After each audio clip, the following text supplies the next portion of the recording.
Hello, ladies. How are you guys doing today? Happy Tuesday, huh?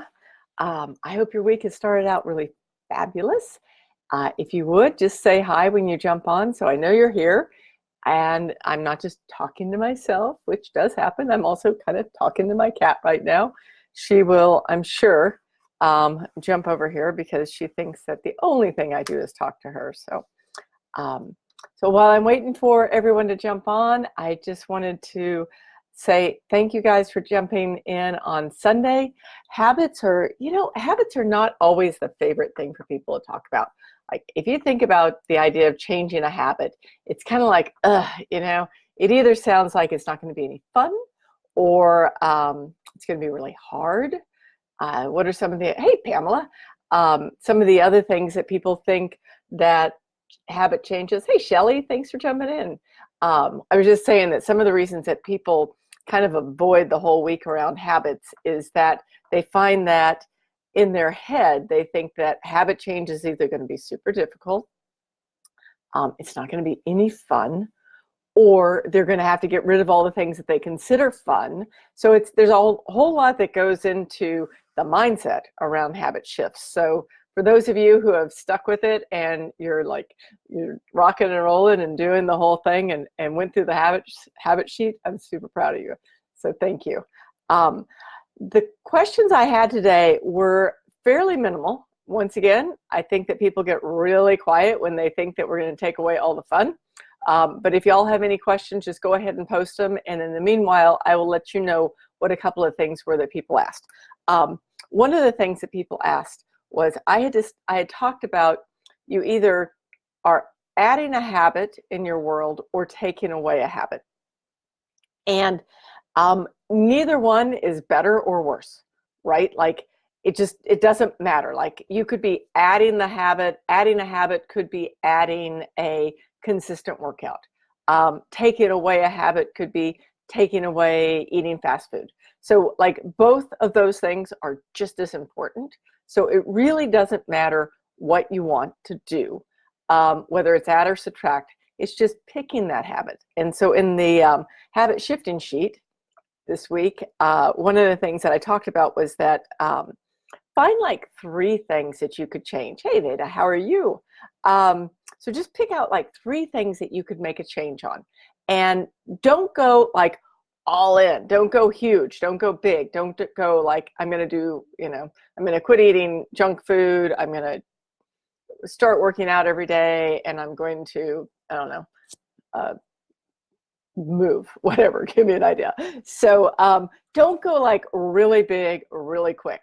Just come up with one thing. If it's a big habit, just come up with one thing. I noticed that like in our VIP Being Fit is Free experience, one of the things that one of the people started out with was all she wanted to start out with, I mean, this was her habit shift.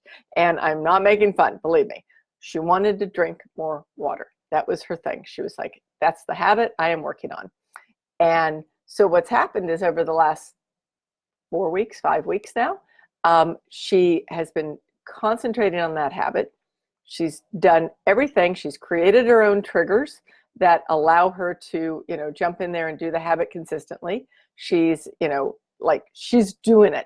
And so what happens is that now that she's been doing that habit consistently for 4.5, 5 weeks now, she's able to step it up and do something bigger, like a big jump, because she now believes in herself. She knows that she can do these things, that she can make the changes. So sometimes that's what happens with habits, is that we're afraid to make the change because we're afraid we're not going to stick to the habit. You've heard me say 1,000 times now, if willpower worked, we wouldn't be having this conversation. It's not about willpower. It's about setting yourself up to win. And that is, so if you're shifting habits, like for my friend who was doing the water, every morning when she made her coffee, she would get a big thing of water. My big thing of water is in on the water machine right now, because she'd get a big thing of water and she'd fill it up and put it down. And then by lunch, she'd make sure that she had drank that whole thing of water and she went and got another one. So triggers for her were coffee in the morning, lunchtime, at the end of the day, knowing that before she finished and walked away from the desk, she had to finish 2 big things of water. So, just those are the ways that you set up really simple habit shifts. Some of the other things, like if you're trying to stop doing something, let's say it's the junk food, you're going to stop eating junk food. So your shifts are going to be, your triggers are going to be, first, know when it is that you normally want to eat that, right? Is it something that happens at 3 in the afternoon? And if so, why? Generally speaking, the reason we are driven to eat food that we shouldn't be eating, food that's not good for us, or doesn't work for us, is that it's either a emotional thing, or it's the fact that you haven't been feeding yourself well all day, and then it's last minute. And I've done this. I don't eat at fast food very often because there's not much for me to eat there. I'm a vegetarian and have been for a very long time. And so I just don't there's just not a lot of food for me to eat. I live in Texas, so there's Taco Bells. I can eat a bean and cheese burrito if I need to. So if I haven't fed myself properly that day and all of a sudden it's 2:30 or 3 and I'm thinking, oh, I am so hungry, that is a trigger because I'm realizing that I'm bonking, right? I'm literally running out of juice. And so I end up at the fast food place, end up, in the Taco Bell line getting burritos. So look at what your day is, look at how you act, look at what's going on, and ask yourself, what's the things that are triggering them? Okay, I'm going to address this. Savannah says she snacks late. So she's replacing with sparkling water, hot tea, and a healthy snack.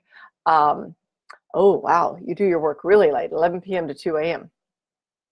I can't personally address that because I am someone who hasn't seen 11 p.m. since, I don't know, college or something, because I just go to sleep early.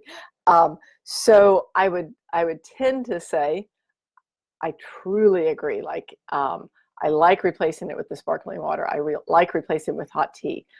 If you're going to have a snack, having something that is going to not mess with your sleep, okay? Sugary snacks mess with your sleep. And something that is still makes you satisfied, right? There's that need to there's a need to have, when you're driven to have something, there is the need to have something that satisfies. So just make sure that whatever it is satisfactory to you. My snack food are olives. I eat a lot of olives. It occurred to me seriously earlier today that I would probably lose weight if I quit eating olives, because that's kind of my go-to snack food. But for me, it's good because sugar doesn't set well with me. So yeah, so think about that. So yeah, I like the replacement. Let me just say that. I like the replacement. So think about those things, how are those habits working? What are you going to add? What are you going to subtract? If it's a big thing, what are the triggers that are making it happen, right? What are the triggers that are making that habit happen? Someone was just sharing with me the other day that she said that what she found was she didn't want to drink any wine during the week. Just didn't, it was useless calories. It didn't make her feel great the next day. It just wasn't what she wanted to do during the week. And she realized that the trigger was her husband would come home, he would get a drink. Boom. She immediately, the mindset happens, the habit happens, and she's going to have a drink too. So she was able to shift it to, I think actually she bought some sparkling water. She bought some non-alcoholic wine, some things that, could replace it. So that, just kind of looking at what those triggers are. And then the flip side of it is remembering to use triggers for the things that you want to add. Okay?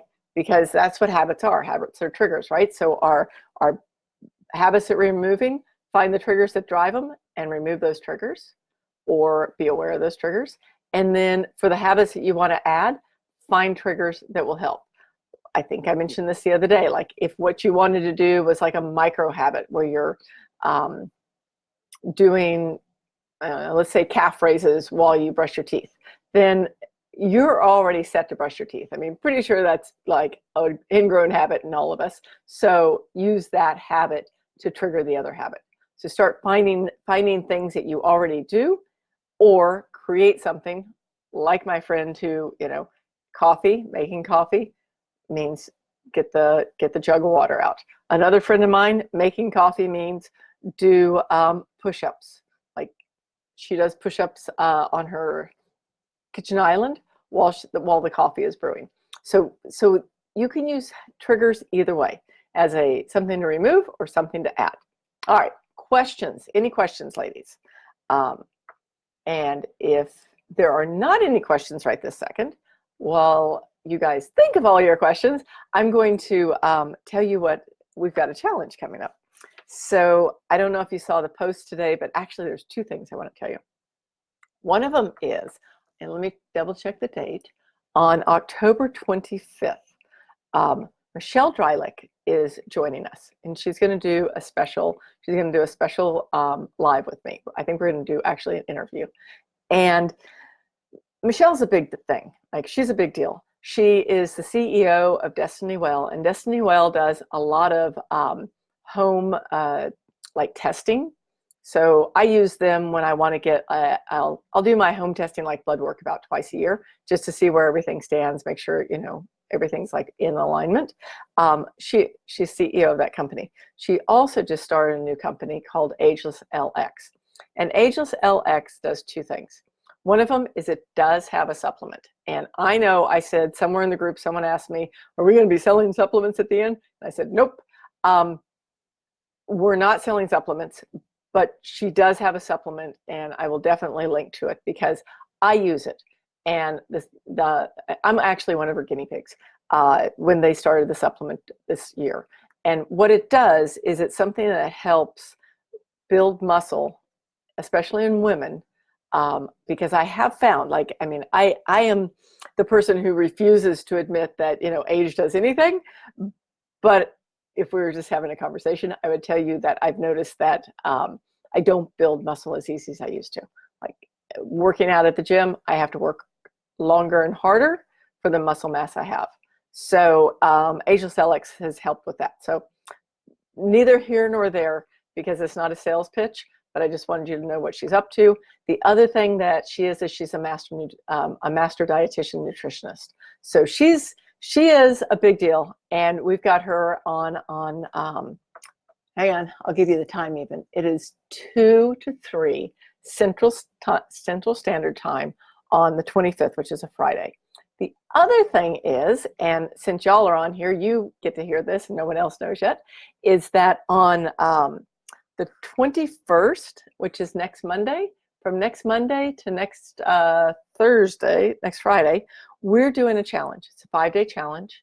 And what it is I'm going to let everyone bring together what we've been talking about and apply it and show us, who's applying it the most and where it's working for people. So we've talked about time. We've talked about scheduling, finding the time. That time is the biggest excuse I hear. I have no time to work out, which is like, let's not call it BS, but there's a way to find time for everybody. So one of them is time and scheduling. One of the things we talked about was motivation. Like, people tell me I don't have the motivation. And I think it's not that you don't have the motivation or that someone doesn't have the motivation. It's that they're not applying what they need to apply to be motivated, and they don't have the passion piece in it. So when we're very passionate about what we want, it's easier to do it. And then the last thing are the habits. So we talked about that today. So this announcement will happen in the group. There'll be prizes. You can suggest prizes if you would like. I'm all over whatever you'd like to suggest. We're looking at the person who has applied herself and what we do the most, someone who's the most engaged, someone who's the most helpful. So know that there'll be several prizes. Suggest prizes if you want. I'm not I'm not always the best person at picking out what the prizes should be. So please feel free to let me know. And otherwise, I have like run through habits pretty quick. If you want the whole kit and caboodle, go back to the replay on Sunday. It is in videos. Download your fit sheet from this week, and then just pick out something small, something big, I don't care. Something that you want to add, something you want to take away, and start looking at your triggers and how you can use those triggers and what you want to make habits work for you and make getting fit and free so much easier. Okay? So thank you all so much for being here today. I really appreciate it. And I will see you on Thursday, 2:30. And then remember, I'm going to make this announcement again on Thursday, and then we will kick off the challenge, I think, on Monday. Take care. Have a wonderful day, okay? See you.